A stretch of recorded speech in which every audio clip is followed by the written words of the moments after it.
Do you want to shut that door for noise, or it's okay? No, I won't. 10 grand gone for that. Right. Do you want some water? No, I'm fine. Because Thank I've you. got 2 here. I'm fine.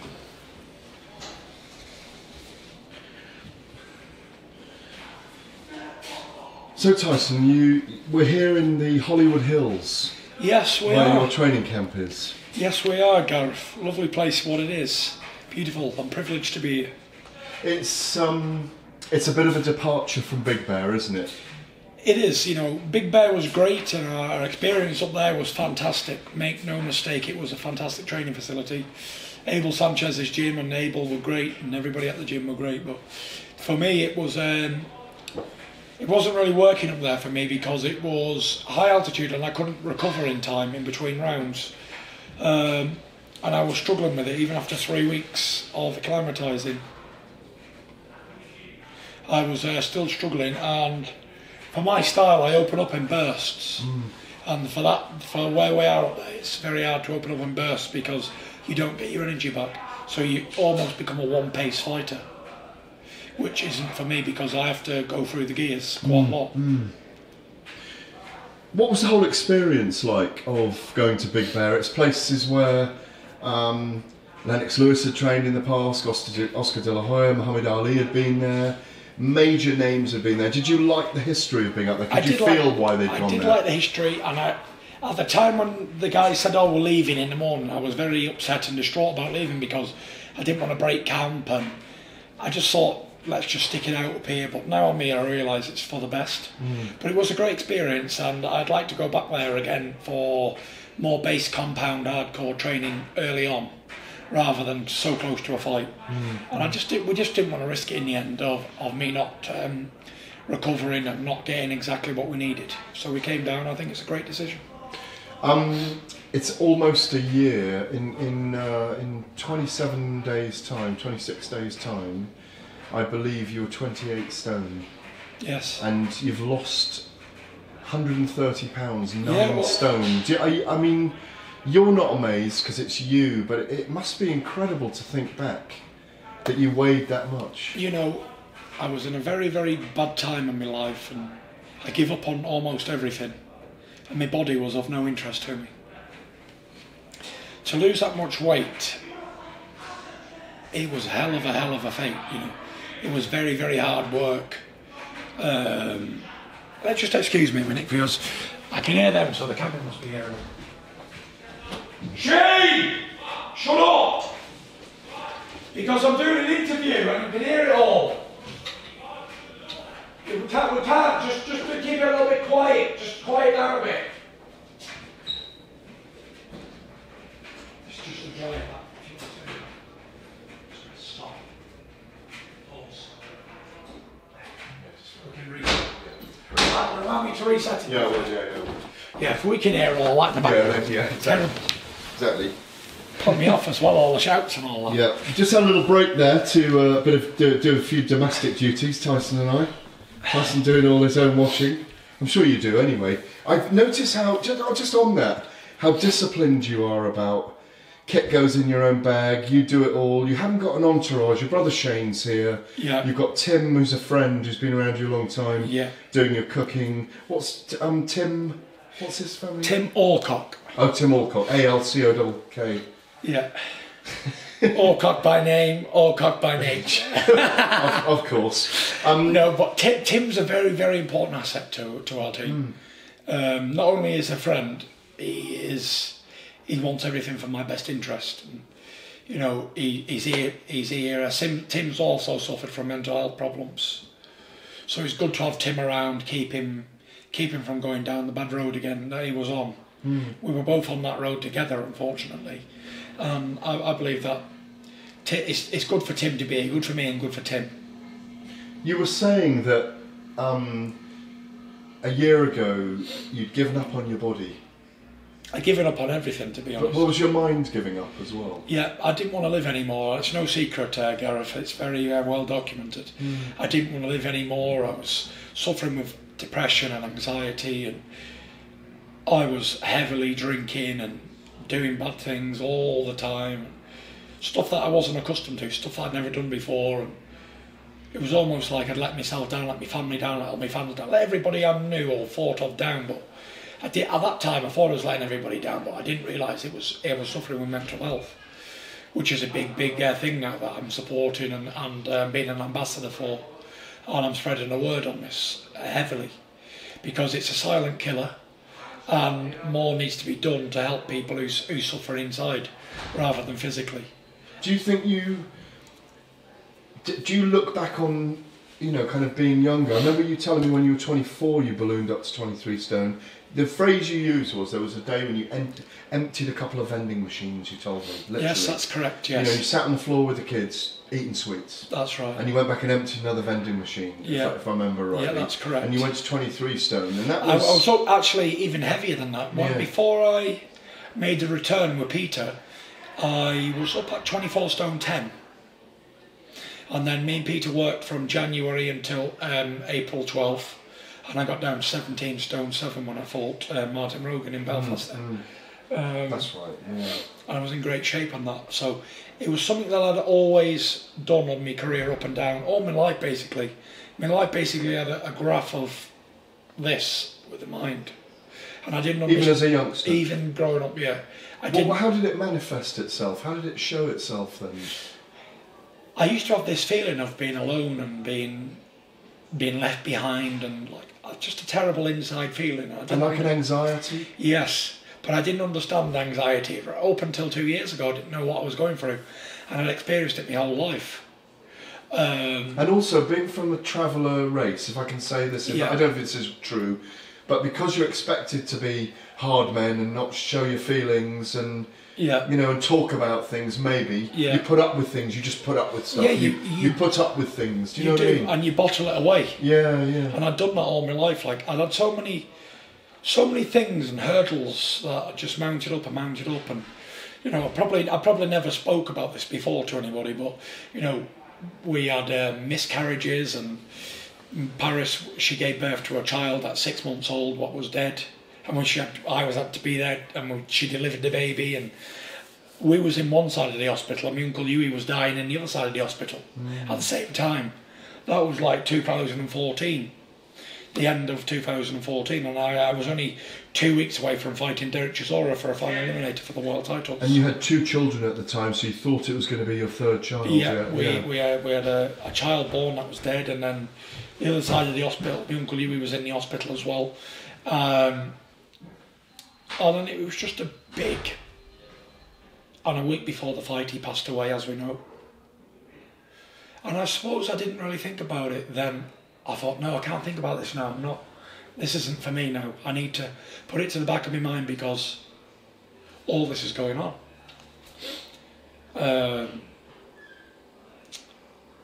So yeah, and I didn't really think about it until after the Klitschko fight. And then it all came tumbling down all at once, and all the problems that I'd bottled away, they just exploded. And I couldn't bottle it away no more because there's no more room for bottling. Do you know what? I've been quite lucky in my career. Like, even after I think, when was it now? When did I fight Joey Abel? 2011, was it? No, it was 2014. It was the comeback. Because after the David A situation... Oh no, sorry, you've beat Klitschko in 2015, so it was 2014. No, Hay was 2013, 14. Yeah, 2013. I've been off over 12 months, maybe 14, 15 months. And again, I ballooned up to a heavyweight, 24 stone or something. And we was out in the south of France training, me and Paris and Peter and the kids and everybody. And again, like 3 days before the fight was on February the 14th. It was a Valentine's Day fight. And 3 days before the fight, we was due to come back, and Paris said, "Oh, I've got, I don't feel well. I've got pains in my stomach." And I said, "Oh, you'll be all right." And hours later, she said, "Oh, I still don't feel well." So we took her to the hospital, and she had like an appendicitis or something like that. And the doctor said, "Look, if you didn't bring her in like now, she would be dead by now." Wow. So she had to go for a surgery straight away, straight down to theatre, right before a massive fight again, come back. So, and then for the Chisora second fight, even though I had all that going on with Paris and Newey and all that, I had a cold right up until the fight, like I had a bad flu. I was in bed in Peter's house. We stopped training maybe 10, 12 days before the fight. I was flued up. I was on antibiotics and I was in bed shaking. I was really ill. Well, the immune system was low with the training.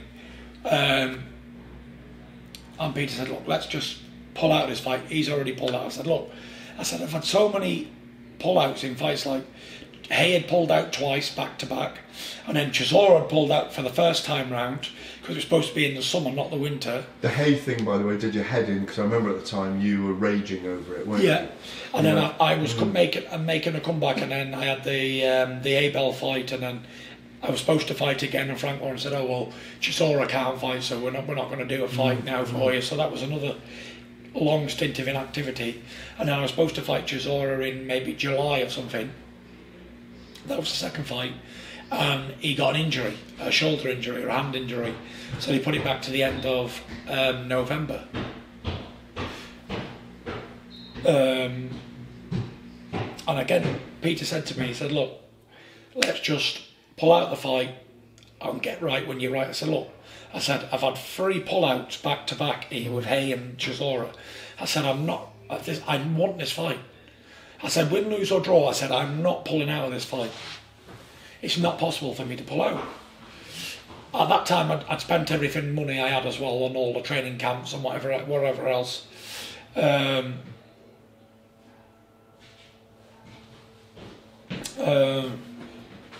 So anyway, Peter said to me, he said, if it's all going wrong for you in there, he said, I'll just chuck the towel in. Yeah, so I said, no chucking the towel in, whatever happens will happen. And this is my lunch, by the way. And it's baked potato, a huge baked potato, tuna and mayonnaise. It is, but to be honest with you, it's I don't think we've got any butter, so it'd be like eating sawdust. This is cooked by Tim Alcock. Alcock by name, Alcock by nature. But where were we there? You were saying about how you said, no, I've got to take this fight. Yeah, and we took the fight, and it right up into the fight, I wasn't feeling great. We'd stopped sparring ages before the fight, and I went in there and I performed again. I had to pull it out of the bag and do what I do best. And managed to win, and that gave me the mandatory status for Klitschko. And then for the Klitschko fight itself, he pulled out before we were supposed to fight. He had a calf injury.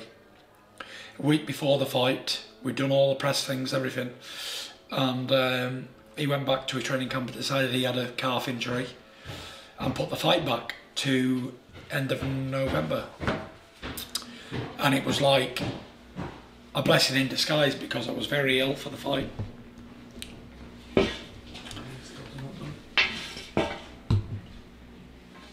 I wasn't well. I'd lost a lot of weight.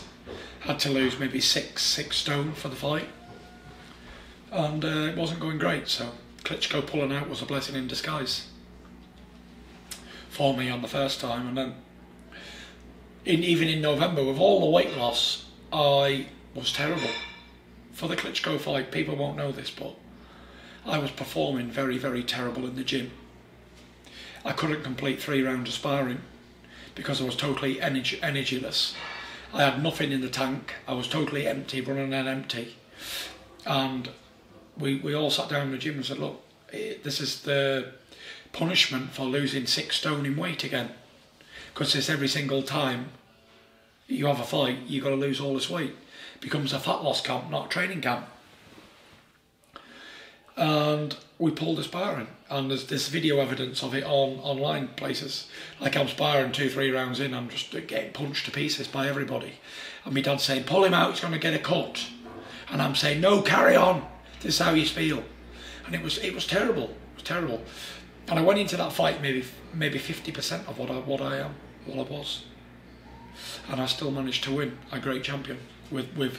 So that's two of the hardest fights supposed to be on paper. I went in feeling terrible and pulled it off both times because I rose to the occasion. And then obviously I'd been off and I'd been out again this time and put on the 7.5 stone, and it just seemed to be that my whole career has been stop-start, stop-start, stop-start. I've never had a good run ever, because every time there's been pull-outs, I've not been active. Nothing has ever went right in my career, apart from everything's went as it should have done. Do you think you going up in weight is historically linked to you being more depressed about things? And Yeah. do you think you're going to have to watch your weight as you go forward? 100%. Look, the weight going up in weight is through depression and eating. Shane doesn't get depressed when he gets heavier, does he? No. He's a happy big man, aren't you? Shane's sitting behind me here. He doesn't Tyson's suffer brother, with who's depression. very important in the camp. Yeah. He doesn't. Yeah, but you know, but if Tyson gets to your size, I suppose you need to. I suppose you're going to know that going forward, aren't you? Because you can regain the belts, Tyson, but will it bring you happiness? No. Because business don't bring me happiness. You got to, through all my troubles, I had to learn stuff. Because if you keep going through life experiences and not learning anything from it, you're a fool. So, what I've learned from all my troubles and all my weight gaining is that I enjoy training. I love to work out, I love to train. And when I don't train for a few days, I start getting depressed. And when a week, 2 weeks, I'm totally under. So if I train every day, which I love to do anyway, then I feel fantastic. I feel on top of the world every single day. Only because I train and look in shape. Healthy in body, healthy in mind for you, isn't it? Yeah. Yeah. So I must continue to train for the rest of my life, which I love to do anyway, and why wouldn't anyone want to if they can? And that's about it really. But as for boxing and all that, I think the older you get, the more things goes on in your life and things change. When I was a teenager, my most important thing in the world was being heavyweight champion of the world. And then I got married, met Paris, and then Paris became the most important thing in the world. And then we had Venezuela, and then the kids become more.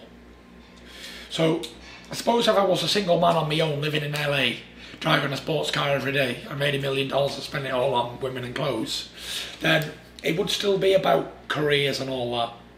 But when you've been married for 10 years, and you've been with that person, and you've got 4 kids and 1 on the way, then it's more, I don't think about myself anymore.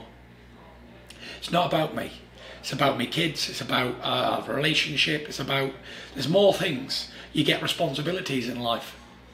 And there's more things than going playing around boxing in a ring somewhere. You know, this is not a play sport. You can't play boxing. But boxing isn't my priority, if that makes sense. It's my job. So if it was either die or boxing, obviously I'd pick to survive. You know what I mean? Boxing won't come that close. But as a youngster, boxing was everything, if that makes sense. But when you get more responsibilities and more priorities in life, then your job is your job. No matter what your job is, it's your job of work. You got to make a living to provide. That's what I am. I'm a provider for my family. And happiness will only come through, to me, through being contented in my surroundings and what I have and what I'm doing at that time. Some of the greatest heavyweights have been most successful in their 30s. I mean, are you saying that you might not want to go on in boxing for too long? You might have set yourself some goals, and if you achieve those goals, we won't see you competitively in boxing anymore? No, boxing brings me happiness. I'm happy while I'm boxing and fighting. So, whatever happens, happens. I set me got stall out to become the heavyweight champion of the world. I did that. Even the press conference before the fight when we was in Germany, and I said to Vladimir, I said, I'm not interested in your belts, I'm not interested in your legacy, I'm not interested in going down in history. I'm not interested in defending 26 times. None of that means anything to me. And I still have that same opinion today. You know. I'm more suited as a challenger, not a champion. I don't want to be a champion. Champion is nothing to me. I am the hungry challenger. And when I am a champion, it doesn't make me hungry anymore. I'm not hungry. Because you're the best. And when you're the best, it's like, is that it? At that time when I was the best, Joshua was a British champion or whatever. Wilder was nowhere to be, he wasn't even on the same planet. Because Klitschko was so in front of everybody else, and when I beat him, it's like, oh, well, he's the best now. And it was like, oh, no one really to challenge me, or he was supposed to be the best man, and I beat him quite comfortable. So, when I'm expected to beat somebody, like Sefer, or Pianetta, or Joe Bloggs, then it's like, alright, whatever. I'll do enough to win. I'm not interested. But